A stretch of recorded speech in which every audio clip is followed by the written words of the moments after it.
Welcome back to the UTEP Dynasty, everybody. It is week 8 of year 2, and this is the game that I've been waiting for all season long. We are taking on our former quarterback, Malachi Nelson. Now, going into year 1 of the Dynasty, I was really excited for the whole Malachi Nelson restoration project storyline. Former number 1 overall recruit, flamed out at USC and Boise State, went to a FBS bottom dweller to revive his career. It was the perfect place to start our journey, and through 2 weeks, it looked like the experiment would work out. Nelson actually led us to a fourth quarter comeback against Utah State on the road in his first ever game as a minor. Then he went on to beat an FCS team in week 2. But then the wheels fell off. As soon as we faced Texas, he started throwing interception after interception, and he just had his confidence completely rattled. All of a sudden, we were on a 5-game losing streak, and Malachi was the main scapegoat. After our 5th straight loss, I finally decided to pull the plug and bench him for Skylar Locklear, the starter in the previous year. Locklear ended up leading us to wins in all but one of our remaining games and got us a bowl game victory. So that made Malachi look even worse. I mean, it looked like his career might just be over. Like he might have to just transfer to an FCS school. But guess what? UNLV decided to be the next team to roll the dice with Nelson, picking him up in the transfer portal. And Nelson's elite development trait shot him up to an 86 overall. And it looks like Vegas is the place where Nelson finally has found his footing. He's been a fantastic dual threat with a cannon arm, still struggles under pressure, but he has limited the interceptions for the most part, and he has his Rebels at 5-2 on the year. Now, one of those 2 losses was a pretty embarrassing one as they lost to FCS West, although it wasn't Nelson's fault. He rushed for nearly 200 yards. But they did rebound with wins over Wyoming and NIU, scoring 52 points last week. It's safe to say that Nelson and UTEP didn't do each other any good last season, but now that they have gone their separate ways, both parties are in better situations than they were a year ago. And now, those 2 parties come to a head today at Allegiant Stadium in Las Vegas, Nevada. Noah Botsford set to kick this one away. And here we go in Vegas. The Rebels take the touchback, and we'll start at the 25-yard line. Malachi Nelson directing his offense, coming off of a 280-yard, 3-touchdown performance, starts in an empty backfield and finds his star running back, Parker Jenkins, for a short 3-yard grab. Pressure up the middle, but Nelson steps up and picks up the first down, a 10-yard scamper. This is a handoff to Jenkins, who stiff arms Sean Bush out of the way and brought down after a 7-yard gain. Nelson will keep this one and outruns the defender. He will get past the 40-yard line, and Nelson might just be in line for another big rushing day. He's going to escape pressure, deliver a dart, and it's batted up and picked off. Unbelievable! Jordan Shaw comes away with it, and he'll return it past the 20-yard line. Well, I guess it doesn't matter whether he's on our team or the other team. Malachi Nelson just can't seem to escape the interception, and this was definitely not his fault. A fantastic job of evading the rush, and then the receiver just bobbles it. It bounces off his knee and into the hands of Jordan Shaw. We get a huge break on defense to start this one. We'll get the ball here, and we'll instantly go back 5 yards due to the false start. But Raleek Brown will get the carry on the first play from scrimmage for our offense, 6-yard gain. RPO, here's Eduardo Polanco trying to get outside on the bubble, and he will lose a yard. Trying to capitalize on the turnover, but we have a 3rd and 10. Belin intercepted right back. Over the middle, the defensive back, Jalen Allen, was draped over Cash Cheeks. No separation whatsoever, on the in-breaking route. And both teams trade interceptions. Oh my, nearly another. But breaking free to the end zone is UNLV. Dejon Reynolds strikes first for the Rebels on a play that could very easily have gone the other way. Messiah Delhomme tried to jump in front and pick it off, but just whiffed. Extra point attempt for UNLV is blocked. And this is going to stay a 6-0 game. Nothing has been normal about the start of this one. Rich Belin pressured heavily on second down, and we are facing another 3rd and long on our second drive.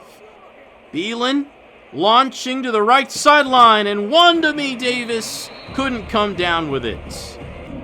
Good back shoulder fade throw from Belin, though.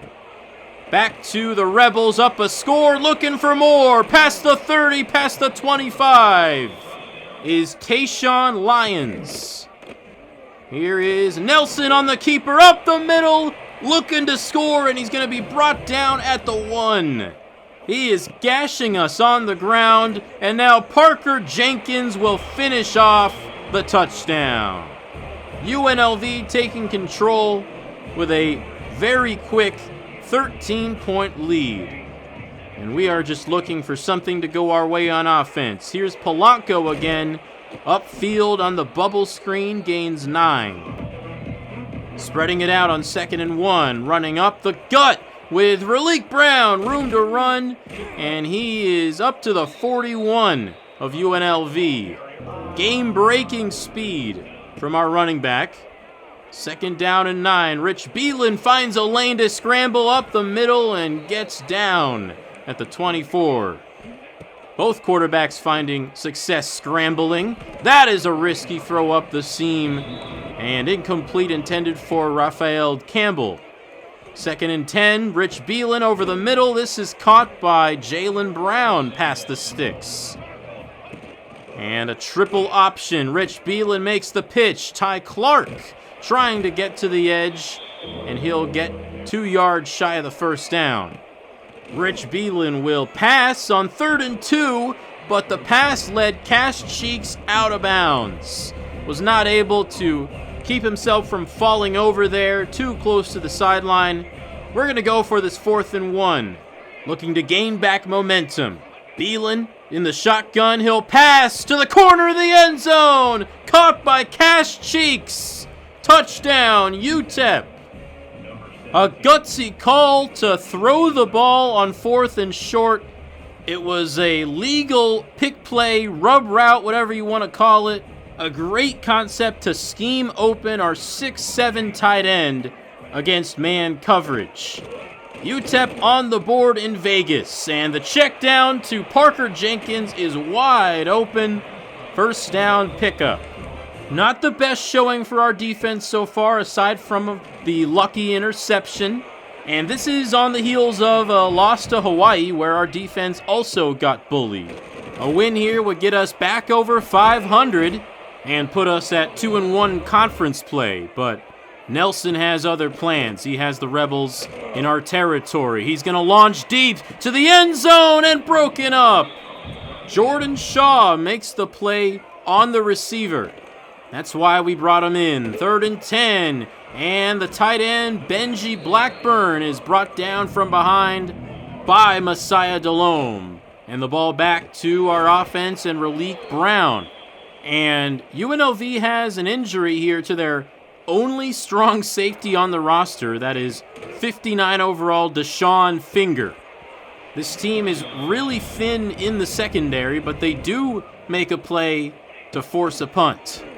Parker Jenkins will get it off left guard, and he'll take it for 7. In the shotgun, here's Nelson back to pass with time, and coming back for it is D'Angelo Irvin Jr. 9:16 in the 2nd quarter. Nelson on the ground again. He's got too much space. Running roughshod over our defense. 74 yards on 4 rushes. And the Rebels are in the red zone.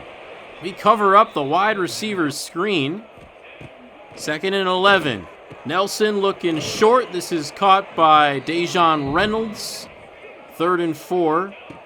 Trips to the left. Nelson forced out of the pocket, and he's on the ground. Derek Burns brings him down for the sack.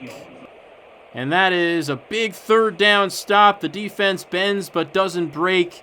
Derek Burns with a beautiful swim move. Good to see him producing, as he was largely overshadowed by Echo Taylor last season. But the Rebels tack on another field goal, and they're up by 9. 6:45 to go in the half. Belin on a bootleg to the right side delivers a strike to Wandami Davis Jr. Really excels throwing on the run, and we're going to get him out of the pocket again. This time he has room to run, and he is going to slide inches short of the 1st down. In the pistol, it is a fake handoff. He keeps it. Belin behind a convoy. He has the edge. 10-yard line. He's in. Rich Belin with the house call. And we are right back in this thing. Excellent job by our offensive line getting upfield on that play. It was Ellis Davis with the key block, and Belin turns on the Jets. Those are the plays that make you really excited about the future of this program with him at the helm.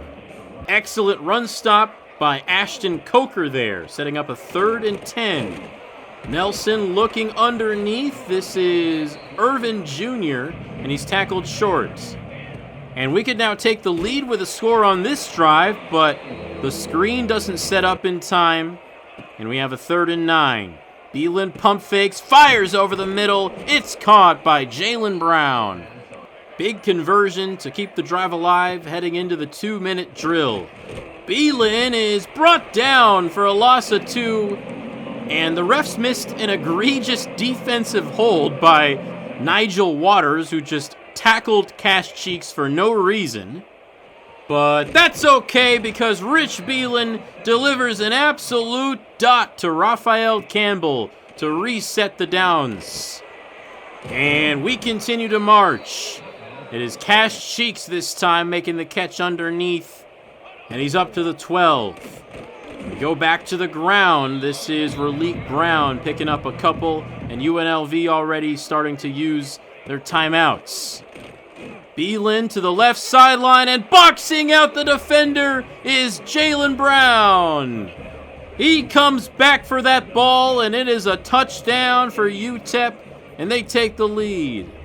Excellent route by Jalen Brown. This was actually not part of the play. This was improvisation to cut back to the ball like that. Excellent job by Brown. But we do leave a good amount of time for Nelson and co. to respond, but an incomplete pass sets up a 3rd and 2, 40 seconds left. Nelson has all day, but he is going to run out of time. That is the linebacker Bo Phillips fighting through a double team to make that sack and force the punt. We could score a 2nd time before the half. Davis makes a catch, and we call timeout.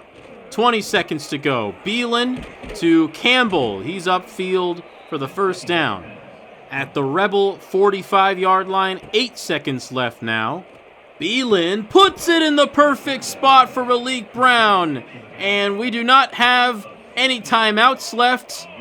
Rich Belin's going to try to spike the ball, and he can't get the snap off. Another high-level throw from Belin at the end of the quarter there.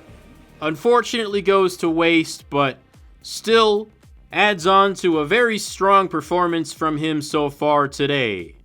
And the action-packed first half comes to a close with UTEP up 21-16. Here is your weekly halftime recruiting update. I have added a 2-star defensive tackle to the mix. Dante Shakir has us 9th out of his top 10, and he looks to be a run stuffer. He looks to be heavily favoring Arkansas State to start off, but no team has offered him a scholarship yet.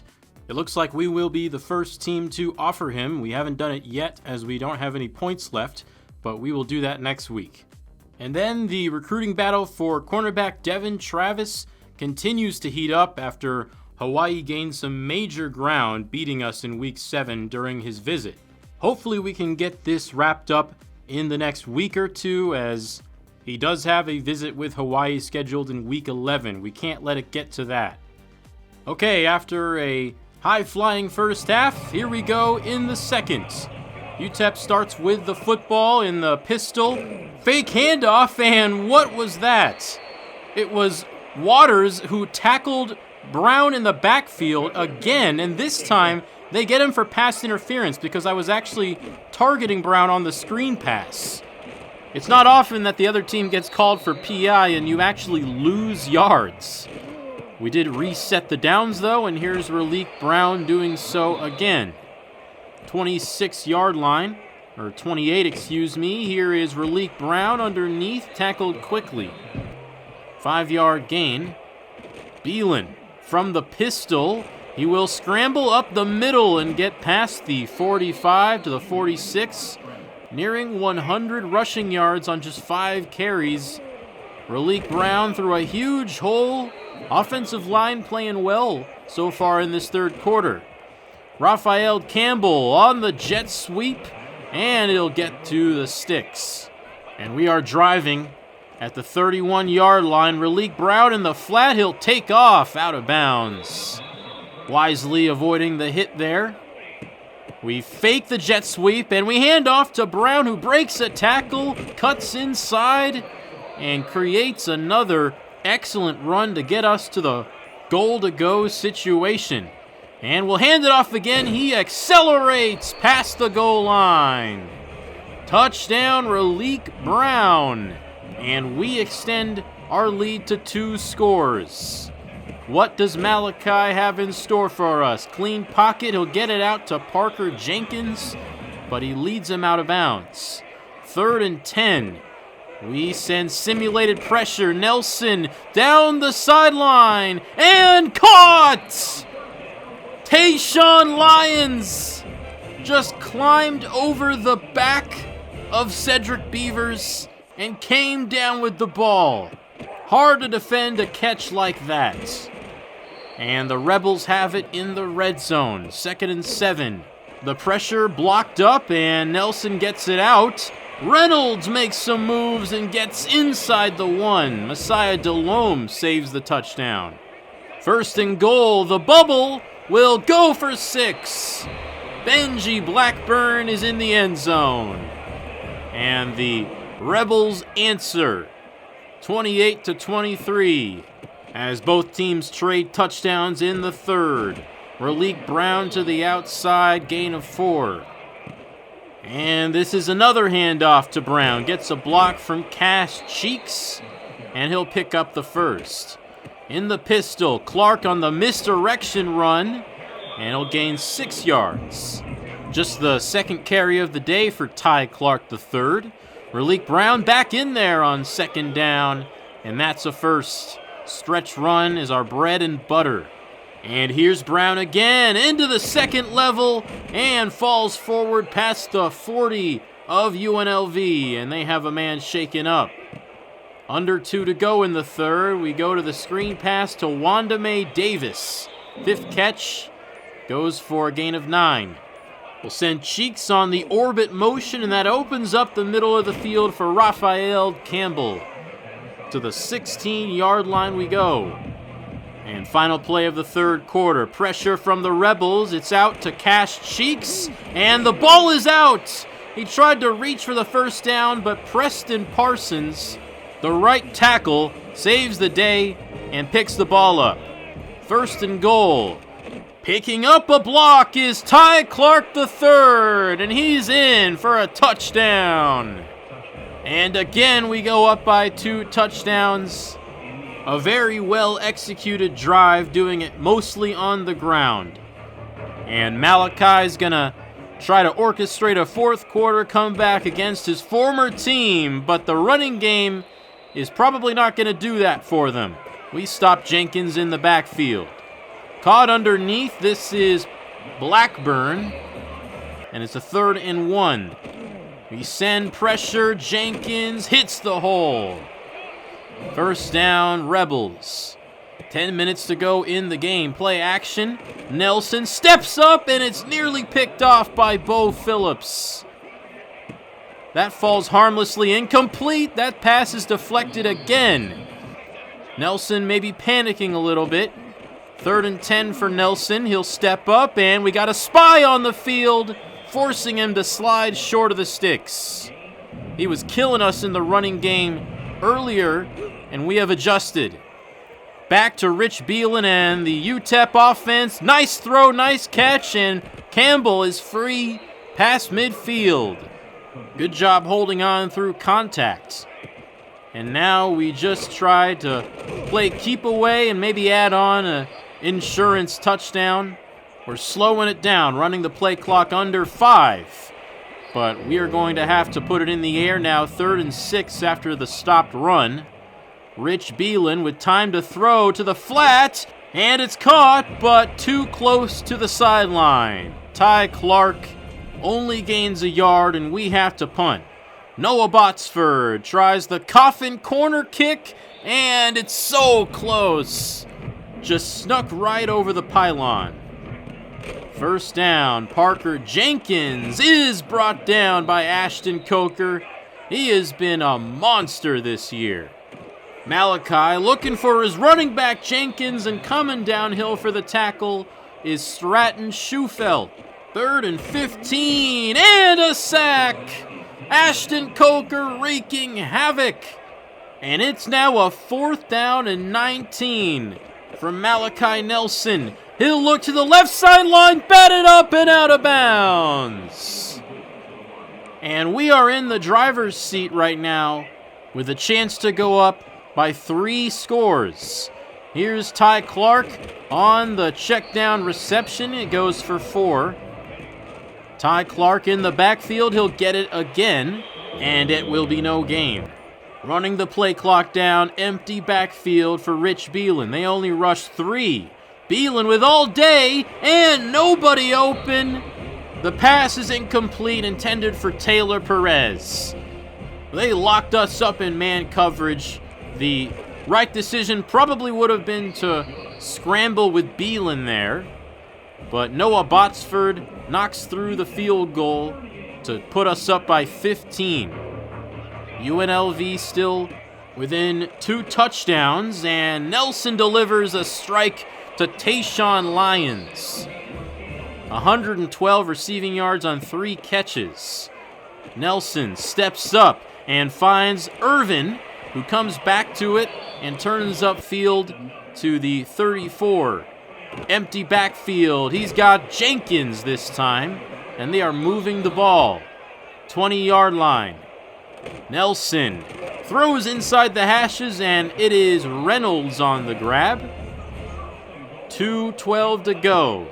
1st and goal. Nelson will drop back and finds Jenkins on the check down, and he will run upfield to the 3. Jenkins will get it up the middle and runs over Tay Brown and will score a touchdown. Excellent drive from Malachi Nelson, just throwing darts all over the field, and he gets his Rebels within 8 with 2 minutes to go. A 1st down could potentially end this game. Ty Clark, the 3rd in the game, and he will barely get back to the line. 2nd and 10 as UNLV using their timeouts. Speed option. Clark bounces off a man and sets up a 3rd and short. 3rd and 3. We will put this in the air. Belin looking, scanning, and it's broken up. Intended for Campbell. I may have underestimated this secondary because, again, this is excellent man coverage. Jalen Allen gets his hands in there at the perfect time and ran with Campbell every step of the way. And that is a free timeout for the Rebels as they will get the ball with 1:30 to go with 1 timeout in their pocket. This game has lived up to the hype, and now it all comes down to Malachi Nelson. Can he lead his team down the field?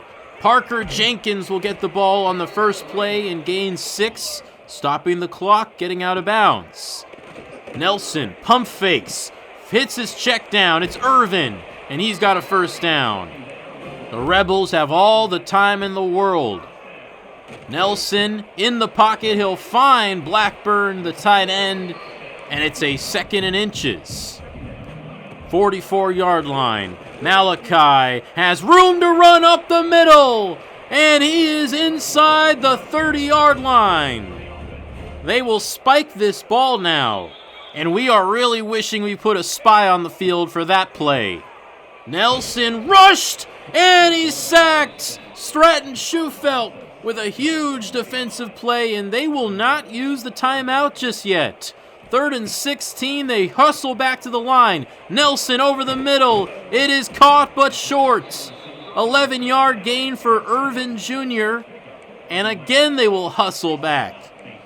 30 seconds remaining, 4th and 5. Nelson will run again, and he'll pick it up past the 10, sliding at the 7. It is very difficult for us to defend against the QB run when they are playing with that much tempo. 23 seconds to go. Nelson with time to throw. He'll lob it, and incomplete. Jordan Shaw in coverage.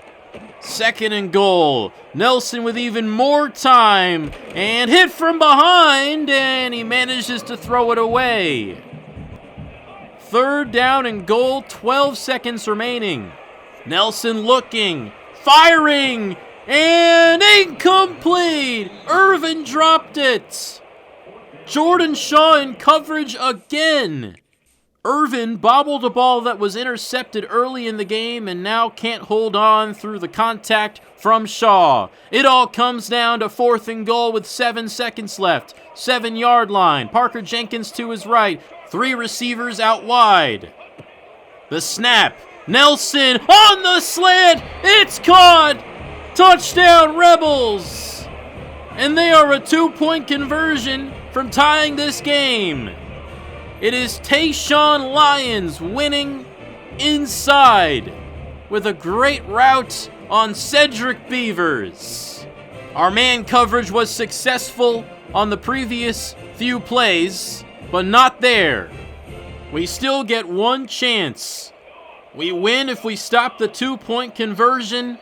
I did not like the look there, and we will call timeout. We will come out in a 3-3-5 look. UNLV with a bunch to the right side. Nelson takes the snap. Pressure forced out to the left. He is sacked. Jaden Wilson preserves the Miners' 2-point lead.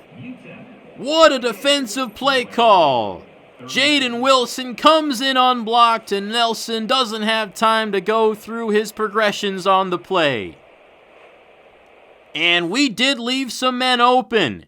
If Nelson just had a split second longer, he would have had Irvin or Reynolds over the middle. And now a last gasp onside kick. It is recovered by Marcus Torres. He will run the rest of the clock out, and the Miners will sneak out with a win in Vegas. What a game. Malachi gave us a run for our money in this one. It had every bit of drama you might expect from a game that had so much drama and anticipation going into it. But ultimately, we are able to hold on and stave off a valiant comeback attempt from UNLV. How about the redshirt freshman quarterback, Rich Belin, once again? He has looked better and better over the course of the year.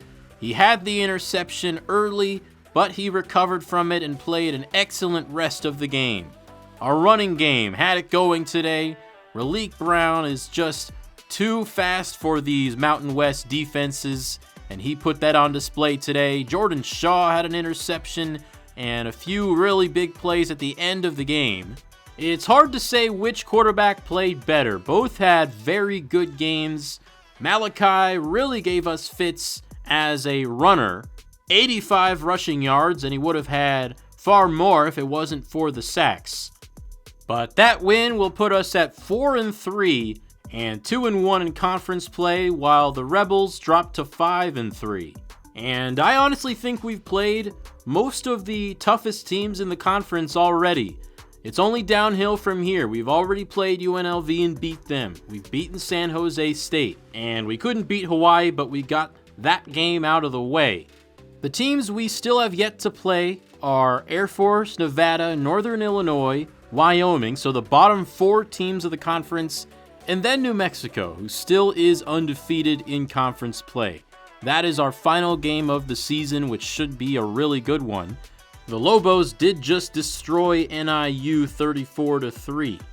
Let's look at some scores around the country now. Tulane just hung 59 points on North Texas, and I'm highlighting them because they look to be the favorite to get the Group of 5 bid in the playoff, and that's because they have a ridiculously talented roster.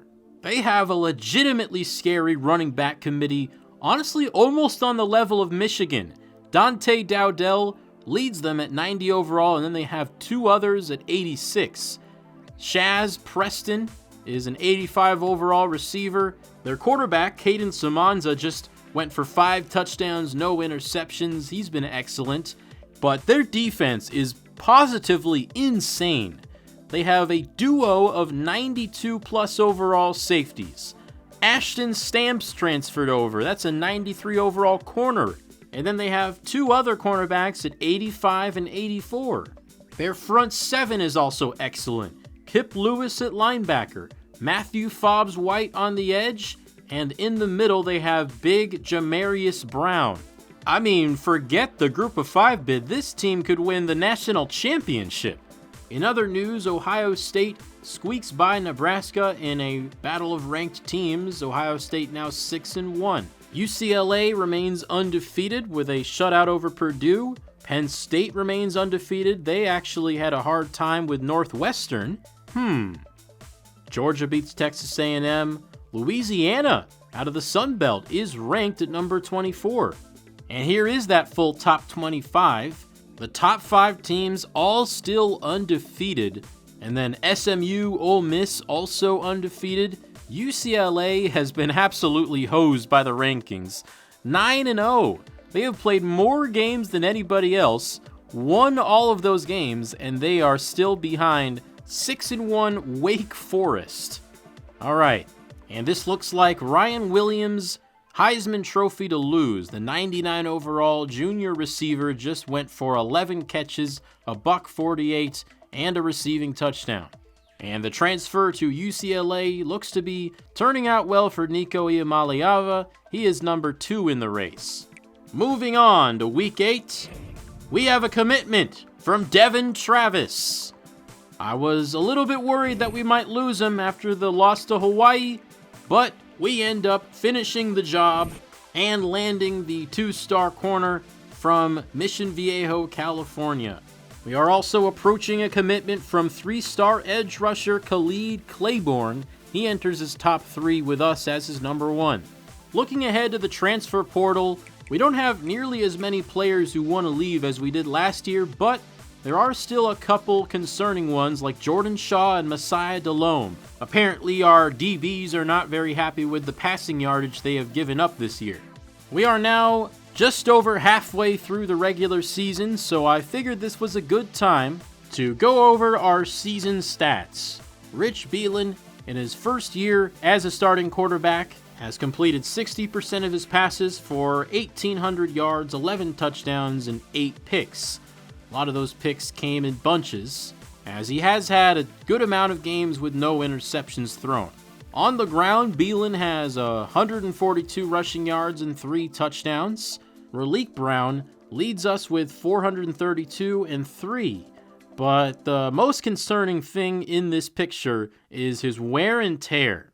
It's very frustrating that he already has his season health bar almost all the way depleted. And I understand that his injury rating isn't the highest, it's under 80. But I do think this is a bit unfair. I have already tried to mitigate some of the wear and tear impact, as I think it's just way too powerful in this game, especially with the season bar and career bar systems. I still didn't want to make any drastic changes, I just wanted to nerf it incrementally until I find the sweet spot, but this is clearly not enough of a nerf. And as a result, we are going to have to be very economic with our usage of Raleek Brown down the stretch of the season. I'm honestly kind of glad he's a senior, because if this was happening to a sophomore or a junior, I would be livid. Moving on to receiving, and the stats here might surprise you. We have spread the ball around very evenly, and we don't have a single player over 400 receiving yards.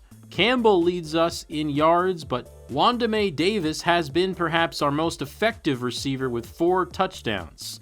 No one else has over 2. Looking at our 2 true freshmen playing, Eduardo Polanco has 12 catches for 97 yards. Jimmy Childress has 3 for 63 and a touchdown. Still hoping to get that first score for Eduardo Polanco. He was a guy that I really liked in the scouting process last year. Turned out to be a whole lot slower than I expected him to be, but I still have hope for him, and I think his skill set can help us out a lot down the road. James Williams leads the offensive line with 4 sacks allowed, which makes sense because he is our lowest rated offensive lineman. Ashton Coker is having a monster season, 6.5 sacks, 19 tackles, 14 for loss. He has stepped right into the shoes of KD Johnson from last season. Sean Bush has also been highly effective as our number 2 guy. Elijah Baldwin and Echo Taylor only have 5 combined sacks, as we are yet again getting the bulk of our pressure from the interior. Tay Brown has been an absolute workhorse for us, leading us in tackles. He's got 2 sacks, 10 tackles for loss, and he has played nearly every snap. I think his addition to the offense has been gigantic, and his run-stopping ability has made life a lot easier for our outside linebackers like Bo Phillips, Stratton Schufeld, and Jaden Wilson.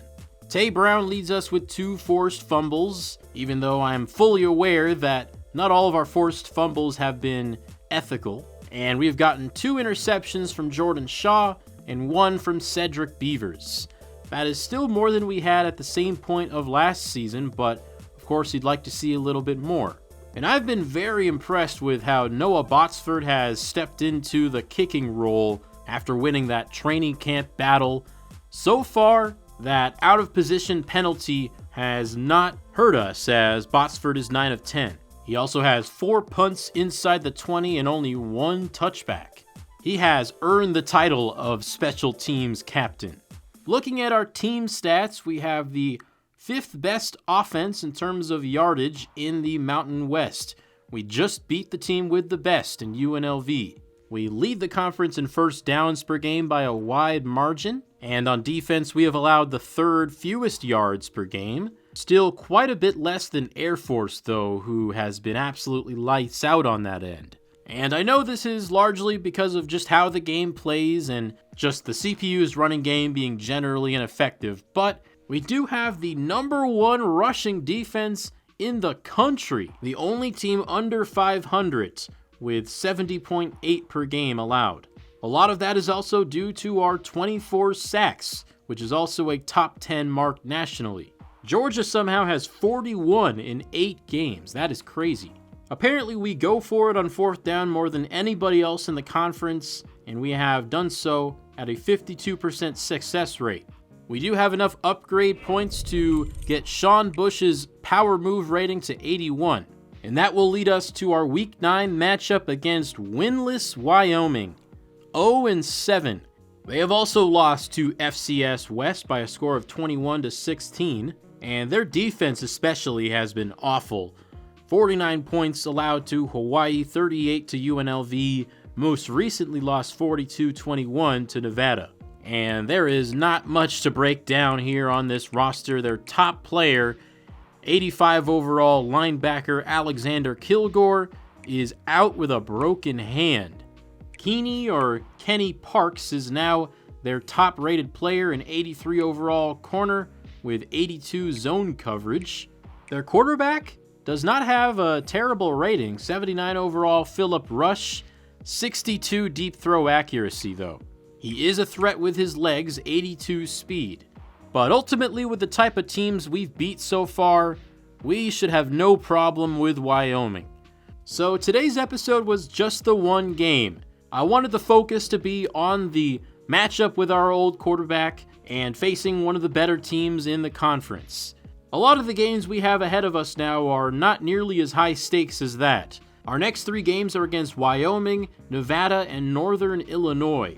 All of those teams are under 500, and we should be able to beat them.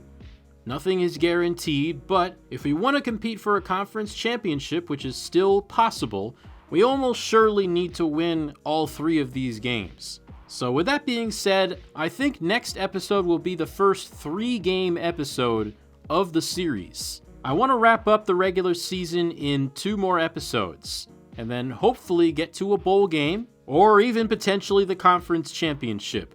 We'll see what happens.